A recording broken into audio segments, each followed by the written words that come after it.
The void margins were places no one claimed. No trade lanes crossed them. No explorers mapped them twice. Stars here were old, dim, and dying, burning their last light in silence. Captain Thyras Velnoth had spent 40 years searching ruins of extinct civilizations, but even she avoided this region whenever possible. Today, she had no choice. Captain, the navigator's voice trembled. Long-range sensors just returned something. Thyras didn't turn from the observation window. Debris? No. A pause. It's artificial. That made her turn. Artificial objects did not exist in the void margins. No species built here. No one survived long enough to try. How large? She asked calmly. Approximately 3 kilometers. Single structure. The bridge fell silent. 3 kilometers wasn't a ship. It was a statement, put on the main display. The screen flickered. Then space itself seemed to darken.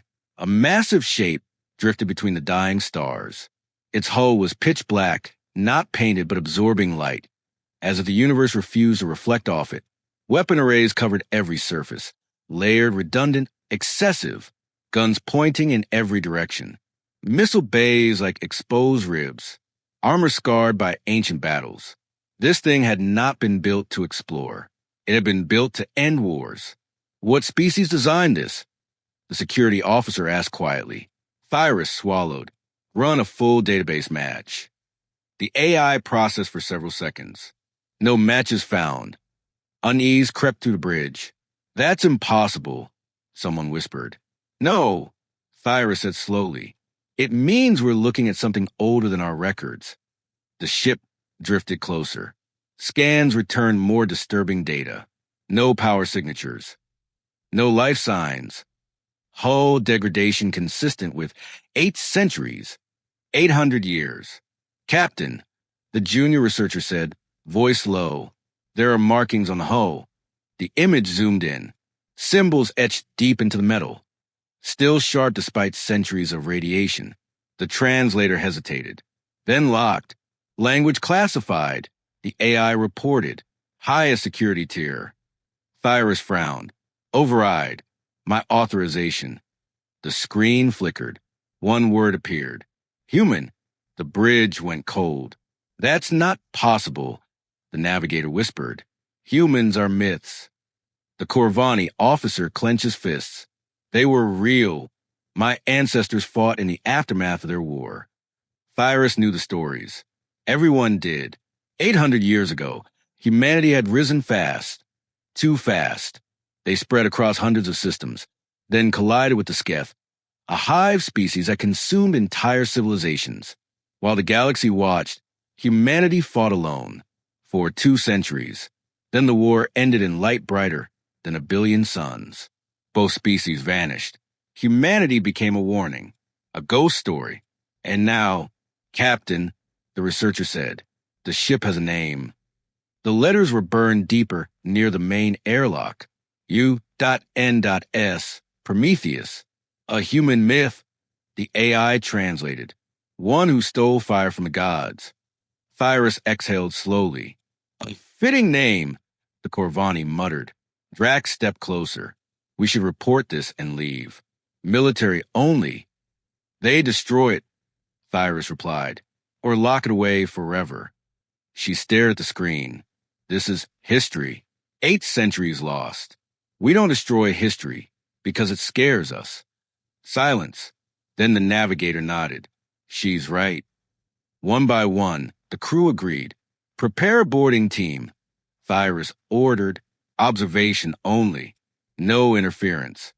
The shuttle detached and drifted toward the ancient warship. Up close, the damage was clearer.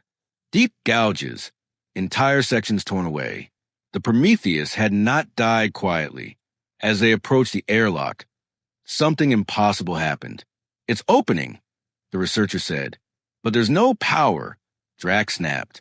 Mechanical failsafes, Thyras said, though her instinct screamed otherwise. The shuttle entered. The outer door sealed behind them. For a moment, nothing. Then the inner hatch opened. Cold, stale air rushed in. Breathable. That's impossible, someone whispered.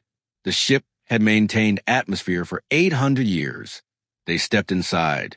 The corridors were narrow, utilitarian, brutal. No decoration. No comfort.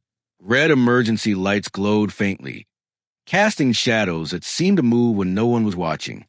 "This way," Thyra said, following the map forming on her display. They passed crew quarters. Small rooms. Personal. Photographs still clung to the walls. Human faces. Families. Children laughing. "These weren't monsters," the researcher said softly. "They were people." Thyra didn't answer. Then they reached the medical bay.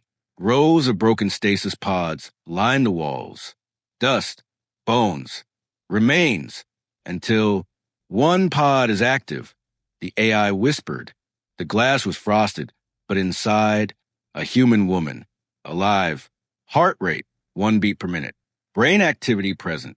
"She's an officer," Drax said, "high rank. She's been asleep for 8 centuries, the researcher breathed. Drax stepped back. "We leave. Now." Before anyone could respond, a console lit up. The ship shuddered. Red lights flared to full brightness. A voice echoed through the chamber. Harsh, metallic, commanding, then translated.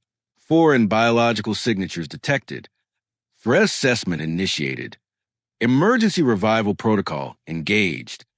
The stasis pod hissed. Ice melted. The lid began to open. Thyra felt something ancient wake around them. Not a machine. A will. The human's eyes snapped open. And in that instant, every being in the room understood one terrifying truth. The ghost warship was never dead. It was waiting. The stasis pod opened with sound like breaking ice. Cold vapor spilled across the medical bay floor, curling around alien boots and frozen metal. For half a second, nothing moved. Then the human breathed. It was a slow inhale, controlled, deliberate, not the gasp of someone waking from sleep. The inhale of someone waking for duty. Her eyes opened. They did not wander. They did not blink in confusion. They locked onto targets. Captain Thyra felt it instantly. The shift in the room. The pressure, like gravity itself, had tilted toward the human. The woman sat up. No shaking hands. No weakness. No hesitation. Her gaze moved from face to face, scanning suits, equipment, posture, distance. In less than 2 seconds, she had assessed every being in the room. Predator, not in hunger, in command. "Report," the human said. Her voice was rough and used for centuries, but steady, absolute. No one answered. Not because they didn't understand, because no one had ever expected to be spoken to by a ghost. The human's eyes narrowed slightly. That was not a request. Thyra swallowed hard and forced herself forward. "My name is Captain Thyra Velnoth," she said. "Galactic Concord. You're found drifting in the void margins. We are explorers, scientists." The human slid her legs over the edge of the pod and stood.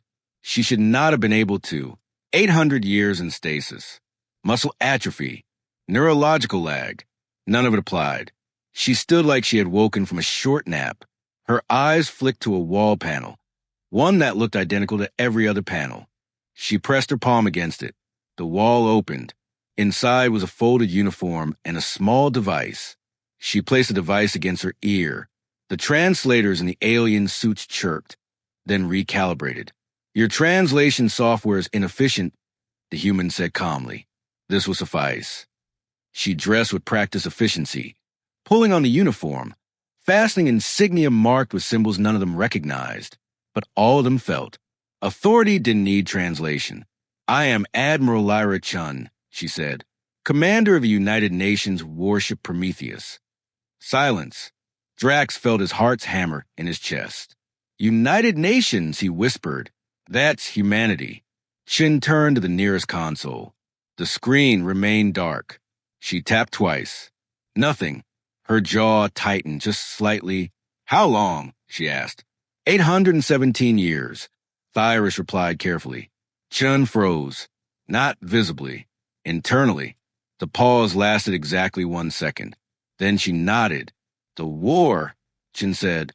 "Status." Thyra hesitated. Drax shook his head, but the human deserved the truth. It ended. Thyris said softly. Both sides were destroyed. Humanity is gone. Chun turned. Slowly. For the first time, something broke through the armor. Pain. Gone as quickly as it appeared. Operation Sunfire. Chun said quietly. They authorized it. No one answered. They actually did it, she whispered. She turned back to the console. Her fingers moved. The ship answered. Lights surged to life across the medical bay. The low hum beneath their feet deepened. Power flowing through ancient systems. A voice filled the room. Calm, artificial, obedient, command authority recognized. Welcome back, Admiral. Drax stepped backward. You activated the ship, he said. Shun didn't look at him. I woke up, she replied. The ship follows. The AI continued. Emergency systems online. Primary power at 11%. Weapon systems offline. Chen's eyes flicked upward. Why? Standing orders. The AI replied. Weapons locked pending confirmation of operational context. Chen exhaled slowly. Good. Thyris frowned. You're not angry? Shun finally looked at her. I am human, she said. Anger comes later. First comes information. She stepped closer. How did the galaxy survive? Thyris told her about the Galactic Concord, the peace treaties, the end of total war, and finally, the Sketh survivors. Thyris said carefully. They evolved. They are now called the Sothrani. They are peaceful members of the Concord. The temperature in the room seemed to drop. Chen's eyes hardened. Species like that do not change, she said flatly. They adapt. They hide. They wait.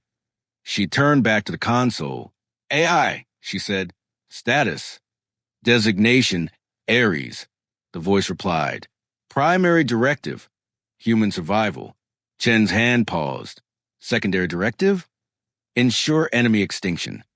The word echoed. Extinction. Thyris felt fear grip her spine. Chen closed her eyes briefly. Then, cancel revival protocols for remaining systems, she ordered. Maintain weapons lock. The ship complied. The red alert lights dimmed. Doors unlocked. You may leave, Chen said to Thyris and her crew. Drax stared at her. Just like that. Chen met his gaze. For now. She stepped closer, her voice low. Tell your Galactic Concord something for me. Thyris nodded stiffly. Tell them humanity is not entirely gone. Chen's eyes flicked to the darkened corridors beyond. Tell them the Prometheus is awake. A pause. And tell them... Her voice dropped. I am watching the Sothrani. The airlock doors opened. As the alien crew retreated, Thyris glanced back one last time. Admiral Lyrichin stood alone in the medical bay of a dead ship that could end civilizations. A ghost commander. Awake. Waiting. And somewhere deep within the Prometheus, systems older than the Concord began to remember why they were built. The message reached the Galactic Concord before the alien crew even returned to safe space.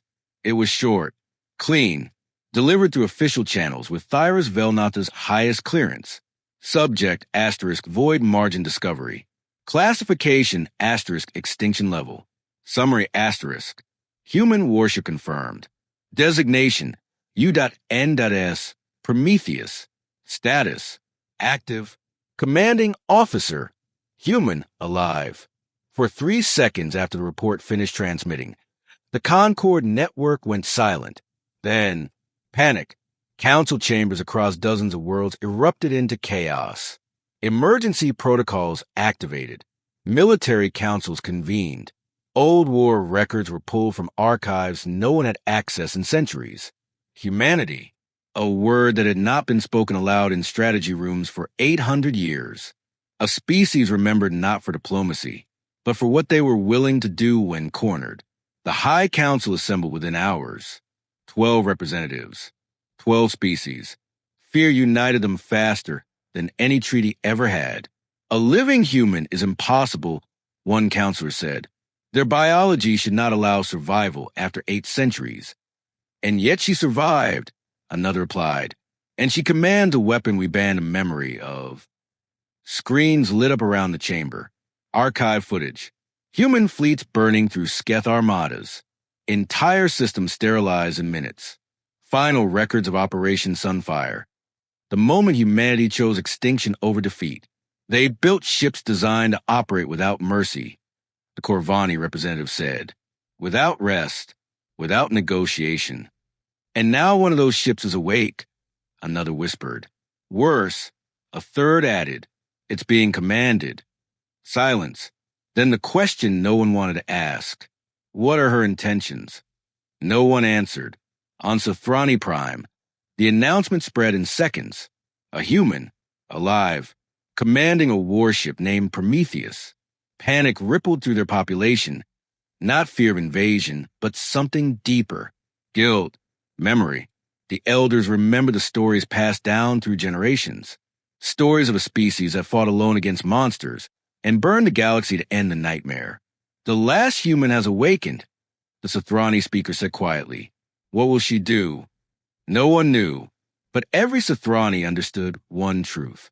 If Admiral Lyra Chin decided the war was unfinished, there would be nowhere to hide. Chin stood on the bridge, watching stars drift past the view screen. 800 years. 800 years of silence, while the galaxy rewrote itself. Ares, she said, begin intelligence compilation. Scope. Everything, Chin replied. Political structures, military capabilities, cultural evolution, especially the Sothrani. The AI processed instantly. Data suggests significant deviation from Sketh behavioral models. Chen's jaw tightened. Deviation does not equal redemption.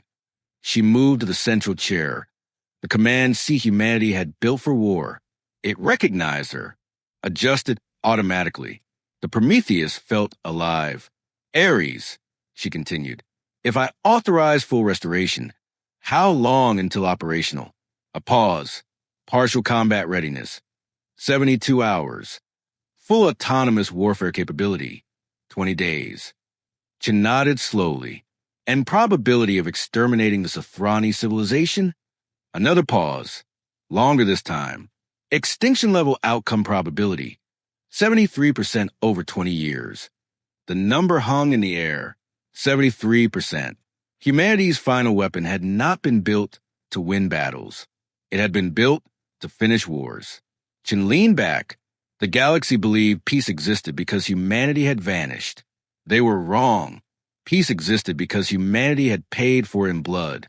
And now the bill was being reviewed.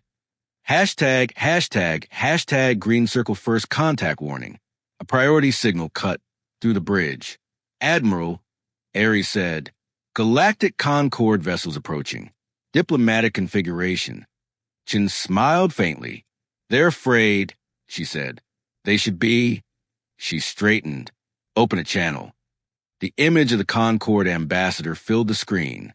Admiral Lyra Chin, the ambassador said carefully, the council requests dialogue. Chen's expression was calm, controlled. Human, I will speak, she replied, but understand this. She leaned forward slightly. I woke up expecting to finish a war. The ambassador swallowed. And Chen's eyes flicked briefly to a star map, red markers showing Sothrani worlds. I am still deciding whether the war is truly over. The channel closed. Silence returned to the bridge. The Prometheus drifted on, ancient systems humming beneath Chen's feet. The galaxy had learned something terrifying. Humanity's ghost was real, and it was thinking. The Galactic Concord Council Station floated at the intersection of 3 star systems. Neutral ground, symbol of peace, built from the wreckage of a galaxy that had once nearly burned itself to ash. And now it waited for a ghost, the U.N.S. Prometheus arrived without escort. That alone sent shockwaves through the station. A human warship. 3 kilometers of armored silence, drifting in under its own authority. No weapons powered. No threats broadcast. That frightened the council more than any fleet ever had. The central chamber filled quickly. Representatives of 100 species took their seats, whispers echoing like static. At the highest tier sat the 12. and beside them, deliberately visible, stood the Sothrani delegation. They did not hide. They did not flee. That choice would matter. Admiral Narration of the United Nations. The speaker announced, voice echoing through the chamber. You may address the council. Chin stepped forward alone. No guards. No weapons. No display of force. She wore a simple human uniform. Old. Worn. Real.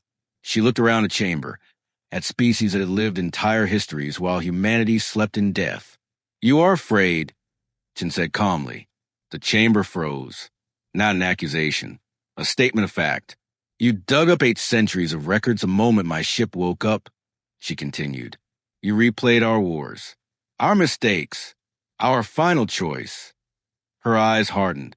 But you forgot one thing. The lights dimmed. A hologram bloomed in the center of the chamber. Human worlds. Burning. Colonies overrun. Children dragged from shelters. We didn't become monsters because we wanted to, Chin said. We became monsters because no one helped us. Murmurs rippled through the chamber. The Sothrani representative remained silent. You watched, Chin continued, while humanity stood between the galaxy and extinction. She gestured, and the image shifted. Operation Sunfire. Stars collapsing. Entire systems erased. We chose death, she said quietly. So you wouldn't have to. The chamber was silent. Even the most ancient species felt the weight of it. The Sothrani delegate stepped forward. I am Threshvan, she said. I speak for my people. Chin turned to face her. You carry the face of my enemy, Chin said evenly. Speak carefully. Thresh did not flinch. My ancestors were monsters, she said. They consumed worlds. They believed other species were nothing but resources. A pause. They deserved what happened to them. Gasps echoed through the chamber. We are not them, Thresh continued. Operation Sunfire broke the hive. It gave us individuality. She lowered her head. We live with that guilt every day. Chin stared at her. For a long moment, she said nothing. Then, you evolved, Chin said slowly, because humanity burned itself out of existence. Yes, Thresh replied, and we honor that sacrifice. The hologram shifted again. A massive monument appeared. A human figure carved in black stone, arms raised toward the stars. On Sothrani Prime, Thresh said, voice steady, this memorial stands at the center of our capital. Chen's breath caught. She had seen the data. Seeing it here was different. You mourn us, Chen said quietly. Yes, Thresh replied, because without humanity, we would not exist as we are. The speaker cleared their throat. Admiral Chen, they said carefully, the council must know your intentions. The chamber leaned forward. The galaxy held its breath. Chen stepped back to the center. I woke up expecting enemies, she said. I found descendants. Her eyes moved from the Sothrani to the council to the chamber itself. I command a ship built to erase civilizations, she continued. And yes, if I choose to, I can still do that. Fear rippled outward. But hear this clearly, Chen said, voice hardening. I will not judge children for the crimes of their ancestors. The Sothrani exhaled collectively. But, Chen added, if the Sothrani ever return to what they were. Her voice dropped. I will finish the war humanity started. No threat. A promise. Chen turned back to the council. You built peace on our graves, she said. That peace will stand or will fall. She straightened. The Prometheus will remain active. Gasps. As a watcher, Chen clarified. As a reminder, she looked directly at Thresh. And as long as the Sothrani prove that they have truly changed humanity's final weapon will remain silent. The chamber remained frozen. The speaker finally nodded. The Galactic Concord accepts these terms. History shifted. Right there, as Chen turned to leave, Thresh spoke one last time. Admiral, what will you do now? Chen paused at the doorway. For 800 years, she said, humanity has been remembered as a warning. She glanced back, eyes sharp. I intend to decide whether we will also be remembered as forgiveness. The doors closed behind her, And across the galaxy, civilizations realized something terrifying and hopeful at the same time. Humanity's war had ended, but humanity's judgment had only just begun. The galaxy waited. For days after the council session, nothing happened. No threats, no fleet movements, no weapons charging in the dark. The Prometheus remained where it was, silent, watching, patient. That silence terrified everyone more than war ever had, because silence meant choice. Admiral Narration stood alone on the observation deck. Stars drifted past the viewport, cold, distant, uncaring. 800 years ago, those same stars had watched humanity burn itself out of existence. Ares, Chin said quietly. Status, all systems stable. Weapon systems remain offline. Threat probability unchanged. Chin nodded. For 8 centuries, she said, the galaxy has lived without us. She turned away from the stars. They built peace on our absence. Ares paused, clarify intent. Chen's voice was low. I am deciding whether humanity's final act was destruction or restraint. On Sothrani Prime, alarms did not sound. Instead, a message was broadcast across every Sothrani world. Not military, not defensive, a civilian transmission. Thresh Ven stood before her people. The last human is watching us, she said. Not as an enemy, not as a judge, but as proof. She looked into the camera. If we truly believe we are no longer monsters, then we must act like it. The Sothrani Council voted within hours. Unanimous. They opened their archives, released war records, allowed Concord observers into every sector of their society. No secrets, no hiding. If they were to be judged, they would be judged honestly. Ares processed the incoming information continuously. Cultural evolution graphs, psychological divergence models, behavioral simulations. Finally, Admiral, Ares said, updated assessment complete. Chin didn't turn. Speak. The Sothrani civilization shows no indicators of predatory regression. Risk of hostile reversion. Statistically negligible. Chin closed her eyes. For the first time since she awakened, she allowed herself to breathe. Chin accessed a sealed archive. Human personal logs. Letters never sent. Messages recorded for families who never survived. She watched them alone. A father apologizing for missing his daughter's birthday. A soldier promising to come home. A scientist laughing as the station shook under attack. None of them spoke of hatred. They spoke of hope. Ares observed silently. These records do not align with your species' reputation, the AI said. Chin smiled faintly. No, she replied. They align with who we actually were. She stood. Decision made. Chin returned to the bridge. Every system responded instantly. Ares, she said, voice steady. Deactivate extinction protocols permanently. A pause. Confirmation required. She placed her hand on the command console. I am the last human, she said, and this is humanity's final order. The ship hummed. Deep, resonant. Then, extinction protocols terminated. Weapon autonomy revoked. Across the galaxy, unknown to billions, the most terrifying weapon ever built stood down. Chin activated an open channel. Every world listened. My name is Lyra Chun, she said. I am the last human. I woke up expecting enemies. I found a galaxy try and be better. She paused. Humanity did not sacrifice itself, so the future could live in fear. We sacrificed ourselves so it could choose something else. Her eyes hardened, not with anger, but resolve. The Prometheus will never fire in vengeance. But know this, her voice sharpened. If the galaxy ever forgets what war costs, the ship's silhouette appeared behind her. Humanity will still be watching.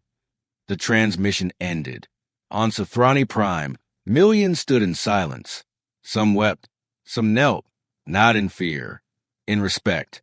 The species humanity once tried to erase had been spared, not by weakness, but by strength. Alone on the bridge, Chin looked at the stars once more. The war was over. The enemy was gone. And for the first time in 800 years, 5 years passed. The galaxy did not fall. It did not burn. It did not betray itself. Peace held. At first, everyone expected it to crack, because peace built on fear never lasts. But this peace was different. It was not enforced by fleets or treaties or threats. It was enforced by memory, by the knowledge that once a species had gone so far that the universe itself had flinched. The U.S. Prometheus no longer drifted alone. It rested in neutral space, orbiting a blue-white star chosen deliberately, visible from dozens of trade routes.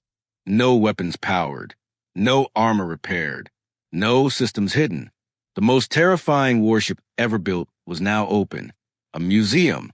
Pilgrims came from every species. They walked its corridors slowly. They saw the crew quarters, small rooms, personal items, photographs of human families frozen in time. They listened to recordings, voices laughing, voices afraid, voices hopeful. Children from alien worlds stood silently before human letters written to loved ones they never saw again. And for the first time in galactic history, war felt personal. On Sithrani Prime, the memorial to humanity became the most sacred place on the planet. Every year, the entire civilization stopped. Factories powered down. Ships remained docked. Cities went quiet.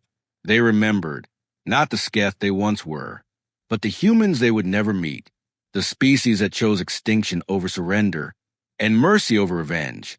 They taught their children one simple truth. We exist because humanity chose to die and then chose not to kill us again. Admiral Lyra Chin aged. Stasis had preserved her body, but time still claimed its due. She spent her days walking the halls of Prometheus, answering questions from historians, philosophers, children who asked what Earth had been like. She told them about oceans, rain, music, bad jokes, hope, not about weapons, not about hatred, because that was never the point. One evening, Thresh Ven found her on the observation deck, watching the stars. "You look tired," Thresh said gently. Chun smiled. "For the first time," she replied, "I'm allowed to be." "You could have ruled the galaxy," Thresh said. "No one would have stopped you." Chin shook her head. That would have meant humanity learned nothing. She looked at the memorial star map. Human space marked in soft gray. "We weren't meant to rule," Chin said. "We were meant to warn." When Chin felt her time approaching, she made one last request. She asked to be buried not on the Prometheus, but on Sithrani Prime, at the base of the human memorial, among those who once would have been her enemies. When asked why, she answered simply, "This is where humanity is remembered best." The galaxy watched the funeral. 100 species attended. No flags, no weapons, no speeches of victory, only silence. Thresh Ven spoke last. "She had the power to destroy us all," she said. "She chose instead to teach us." She was the last human, and because of her, humanity did not die as monsters. She died as proof. Lyra Chun was laid to rest beneath the stars. The Prometheus still watches. Its weapons will never fire again, but its sensors remain active, not to hunt, to remember, because somewhere in the galaxy's laws, unwritten, unbreakable, there's now a rule every species understands. If you push a civilization far enough, they might forgive you, or they might become humanity. Asterisk, asterisk. And no one ever wants that again. Humanity did not conquer the galaxy. Humanity did not survive. But long after they were gone, the universe still lived, by the rules humans died to teach it.